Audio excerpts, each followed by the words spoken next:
bienvenue sur la chaîne YouTube du couvent du Brousset, du couvent des Carmes du Brousset. Nous sommes heureux de vous accueillir sur cette chaîne YouTube pour vous présenter le trésor finalement du Carmel, le trésor de notre vie au Carmel, à savoir l'oraison dans sa forme thérésienne. Alors qu'est-ce que l'oraison thérésienne? D'abord, l'oraison, c'est, si vous voulez, l'oraison, c'est la prière, si vous voulez. La prière, mais sous cette forme que Thérèse d'Avila, donc la réformatrice du Carmel, au XVIe siècle en Espagne, la réformatrice de cet ordre du Carmel dans lequel elle était entrée, mais qu'elle a voulu réformer, rénover, si vous voulez, renouveler de l'intérieur. Cette donc Thérèse d'Avila, grande sainte et docteur de l'Église, avec Saint Jean de la Croix, qui va être lui l'initiateur de la réforme des Carmes, mais à la demande de Sainte Thérèse d'Avila. Donc Sainte Thérèse d'Avila découvre cette forme de prière qui existait à son époque et qu'elle découvre notamment à travers un ouvrage qui s'appelle l'Abécédaire de Francisco de Osuna, qui est un franciscain conventuel et qui pratique lui-même l'oraison mentale, la prière silencieuse. On peut dire prière silencieuse ou oraison mentale. Ça c'est l'idée, c'est le concept, mais il faut comprendre que cette forme de prière dépasse la signification, le terme qu'on en donne, bien entendu. Si vous voulez, c'est l'expérience, l'expérience contemplative de Dieu. Une expérience qui est intérieure, évidemment, qui concerne l'âme, que Thérèse d'Avila considère comme un château avec plusieurs demeures. Et dans ce château, il y a dans ce palais, comme elle dit, eh bien, il y a le Seigneur qui nous attend, et qui nous attend où? Eh bien, dans le dans le tréfond de notre cœur, dans ce qu'elle appelle la fine pointe de l'âme, où Dieu réside, voilà, où Dieu il nous attend pour s'unir à nous. Mais avant cette union qui transforme totalement l'âme en Dieu, en fait, qui transforme qui la transforme dans cette expérience que Saint Jean de la Croix appellera l'union transformante, qu'elle va appeler le mariage spirituel. Eh bien, il y a plusieurs étapes. Et plusieurs étapes donc de contemplation, de vie contemplative, comme il y a plusieurs eaux, plusieurs manières d'arroser un jardin. C'est l'image qu'elle prend dans son autobiographie spirituelle qui est magnifique.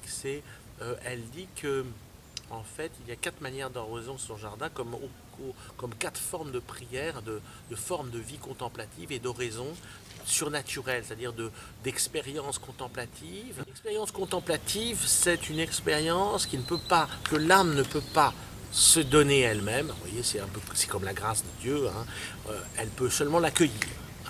Alors, pour ça qu'au départ, ce que Thérèse d'Avila demande pour celui qui veut faire oraison, c'est de la persévérance. Celui qui ne persévère pas dans la prière, autrement dit, pour prier, il faut prier, quoi.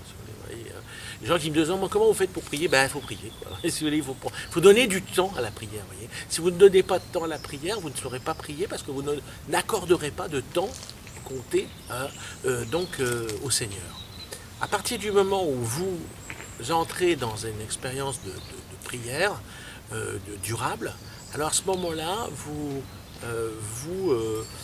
le Seigneur peut se manifester à vous d'une manière contemplative, encore une fois, c'est-à-dire peut vous faire entrevoir,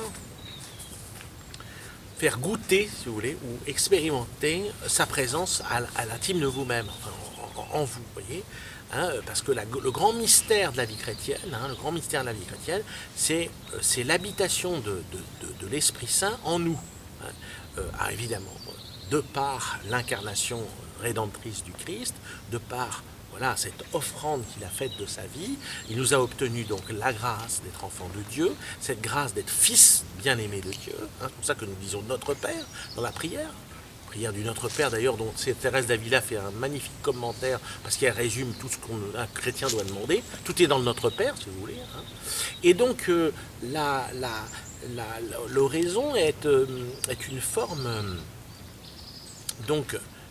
très simple, très dépouillée, vous voyez, on se retrouve à la chapelle donc 2 heures par jour, donc la chapelle que vous voyez derrière moi là, donc on se retrouve en présence du Seigneur, en présence eucharistique, hein, puisque nous avons la présence réelle là, dans la chapelle, et on se tait pendant 1 heure. Voilà, on se tait, on s'assoit, on se tait, on se met à genoux comme on veut, et pendant 1 heure, voilà, on attend, on attend quoi. C'est un peu comme à la pêche quoi. Et est-ce que ça va mordre ou pas quoi. Mais non, je plaisante un peu, mais enfin en général, c'est ça. En tout cas, c'est un peu l'impression que ça donne. Les gens se disent, mais qu'est-ce qu'ils font Qu'est-ce qu'ils font Parce qu'on ne parle pas, vous voyez, on ne parle pas, on ne manifeste pas, il n'y a pas de prière orale, vocale. Hein, on est totalement donc en présence du Seigneur et on essaye de s'entretenir, voilà, avec lui, comme un père avec son enfant. Voilà. Sainte Thérèse a cette définition de l'oraison qui est magnifique. L'oraison est un échange d'amitié, hein, un échange d'amitié où l'on s'entretient souvent seul à seul avec ce Dieu dont nous nous savons aimer. Je ne connais pas de meilleure définition que celle-ci. Hein, l'oraison est un échange d'amitié où l'on s'entretient souvent seul à seul, voyez, avec ce Dieu dont nous savons qu'il nous aime et qui habite donc en nous, au-dedans de nous, dans le tréfonds de notre âme, et qui nous attend justement pour nous combler de lui, si vous voulez, pour nous manifester sa présence, hein, et pour que finalement notre vie soit transformée en lui. Voilà. Les thèmes qui seront abordés donc, dans cette chaîne YouTube, Carmel du Brousset, il y aura d'abord une introduction donc, générale à la vie d'oraison, à l'oraison et à la vie d'oraison. Qu'est-ce que c'est? Ensuite, il y aura un père carme de Paris qui a été pendant 25 ans, qui a été à Avila, qui connaît très bien Sainte Thérèse d'Avila et qui fera l'histoire de l'Espagne et surtout du contexte espagnol, du contexte de l'Espagne du XVIe siècle, le siècle d'or espagnol, donc le contexte historique où est née donc, la Sainte d'Avila, Thérèse d'Avila. Donc c'est une sorte de vaste panorama historique du XVIe siècle, très intéressant. Père Joseph Giquel, province de Paris, vieux père, mais encore d'une grande acuité spirituelle et intellectuelle.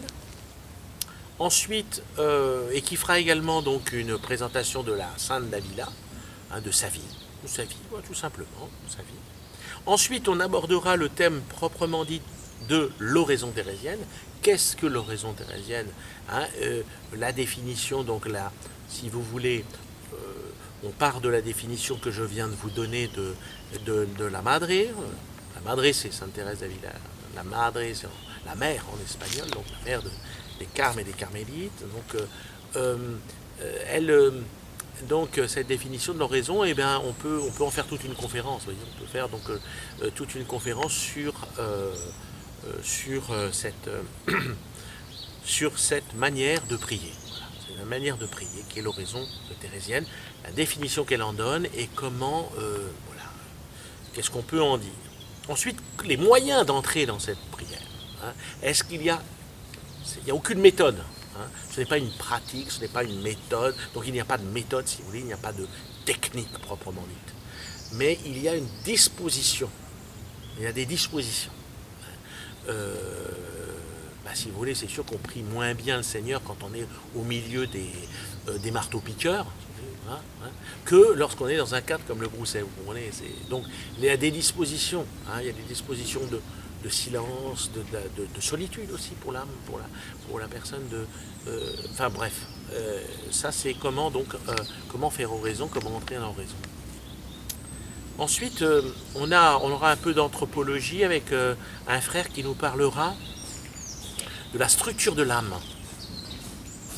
Et les sens externes, les sens internes, enfin, tout ce qu'on entend par une anthropologie spirituelle.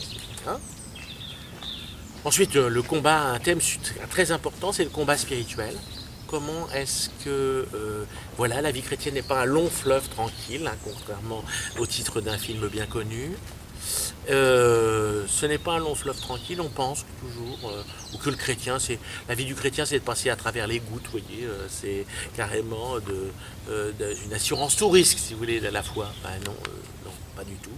Et le combat spirituel, il est là justement pour tenir ferme dans les vertus de foi, d'espérance et de charité. C'est-à-dire être toujours stable, si vous voulez. Hein. Le Christ nous dit qu'il faut bâtir sa maison sur le roc pour être vraiment stable. Le roc, c'est quoi? C'est le roc de la foi. Vous voyez, la foi, c'est...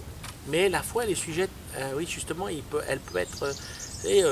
elle peut être mise à mal par voilà, des épreuves, des souffrances, des vents contraires, etc. Enfin, tout ce qui peut justement ben oui, éprouver l'âme. Donc on verra comment est-ce qu'on peut, comment dans ce combat spirituel le Seigneur peut nous apporter secours et comment tenir bon dans le combat spirituel. Ensuite, on abordera donc les difficultés dans l'oraison, hein, les difficultés dans l'oraison, toute cette itinéraire de vie spirituelle qui, effectivement, demande de la détermination. Hein, comme disait la Madré, de la détermination déterminée. Alors on verra hein, toutes les périodes d'aridité, de sécheresse. Pourquoi la sécheresse? Pourquoi l'aridité? Pourquoi est-ce que bon, bah, ça n'est pas toujours linéaire la vie spirituelle, la vie d'oraison? Ça n'est pas toujours un long fleuve tranquille. On verra cela. Hein, parce que les gens, bien souvent, s'arrêtent aux difficultés. Et parce qu'elles ont des difficultés, elles arrêtent de prier. Vous voyez, comme si, vous voyez, par exemple, toutes les difficultés avec l'imagination. Alors que Sainte Thérèse d'Avila, elle en parle très bien. L'imagination, elle dit que c'est la folle du logis, vous voyez. Et la folle du logis, vous voyez, on ne peut pas la domestiquer. Voyez, et donc c'est normal qu'elle soit là, qu'on ait des pensées qui soient, notre imaginaire qui soit peuplé de pensées parasites. Voyez, c'est absolument normal. Voyez, et donc souvent les gens s'arrêtent à cela parce qu'ils ont des pensées qui les traversent. Hein, ils ne sont pas totalement recueillis en Dieu, ils ne pensent pas qu'à Dieu. Surtout que prier, c'est pas penser, c'est aimer. Voyez, c'est pas penser à Dieu, c'est aimer Dieu. Hein.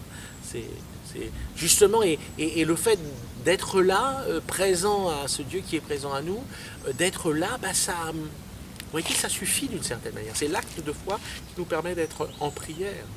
Après cette contribution sur les difficultés dans la vie d'oraison, dans l'oraison et dans la prière donc d'oraison mentale, on a un frère qui s'appuiera sur la parole de Dieu pour faire une sorte d'anthropologie biblique à partir des premiers chapitres de la Genèse, avant de faire le lien avec le grand tableau, le grand épisode, pardon, de la Samaritaine qu'on trouve dans l'évangile de Saint Jean, où Jésus rencontre une Samaritaine pour lui parler bien de la vie de l'Esprit Saint dans le cœur de celui qui croit. Et c'est très beau, c'est un très bel évangile, puisqu'il il nous parle de la transcendance de la foi. Cette femme qui a une vie vraiment pas tellement catholique, je pourrais dire, et pourtant à qui le Seigneur parle de cette vie dans l'Esprit Saint, de celui qui justement s'ouvre à la grâce de Dieu, à la grâce de la foi, et peut entrer dans une vie nouvelle. Donc c'est très beau, et à partir de là, les 4 manières d'arroser le jardin, donc, dont la Madré parle dans son autobiographie spirituelle, pardon, c'est-à-dire à savoir les différentes étapes d'oraison surnaturelle dans la vie contemplative, dans la vie d'oraison proprement dite, dans l'expérience contemplative de la vie d'oraison. Pour être plus exact, voilà, je vous laisse découvrir cela, très intéressant, puis ensuite, on terminera par qu'est-ce que la vie d'oraison, hein, parce que l'oraison n'est pas une évasion de la vie, c'est justement c'est pour nous permettre une insertion plus plénière dans une vie qui acquiert une valeur forcément d'éternité, avec l'espérance qui l'anime. Voilà, ça c'est en gros ce qui va être traité dans cette chaîne YouTube et ce qui va vous être proposé sous forme de conférence. Alors, nous voulons aussi, c'est un des désirs qui nous a poussé aussi à faire cette chaîne YouTube, c'est non seulement de faire connaître la vie de prière, mais aussi de vouloir se démarquer par rapport à toutes les formes de méditation à l'heure actuelle dont on entend parler, dont nous bassinent les oreilles, à savoir les méditations transcendantales, les méditations pleine conscience, tout ça. Pourquoi employer un terme de méditation alors que s'intéresse dans Davila, on parle beaucoup de la méditation. D'ailleurs, on en parle également dans notre chaîne YouTube, bien entendu. Mais pourquoi employer ce mot méditation alors qu'il ne s'agit absolument pas de méditer? Voyez, non, la méditation transcendantale, ça n'a rien à voir avec la méditation chrétienne. Ça, c'est une influence non pas thérésienne, c'est pas du tout une influence chrétienne, c'est plutôt une influence extrême orientale de l'Asie, donc.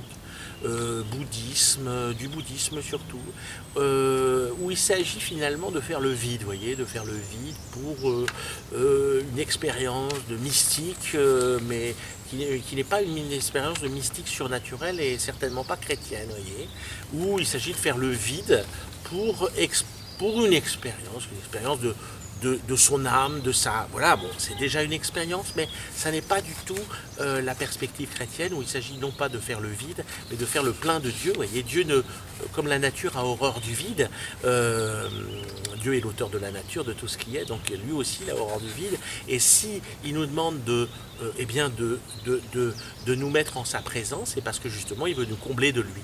Et pas du tout pour nous faire expérimenter je ne sais quel vide en nous-mêmes, et surtout pas nous faire expérimenter que notre vie est vide. Hein. Elle n'est pas vide, elle est pleine de cette présence de Dieu si on l'accueille dans la foi. Et c'est pour ça qu'elle est belle et bonne, parce que précisément elle est animée par Dieu, dont nous sommes les enfants, parce qu'il est notre Père. Et donc à bientôt sur notre chaîne YouTube Oraison Thérésienne.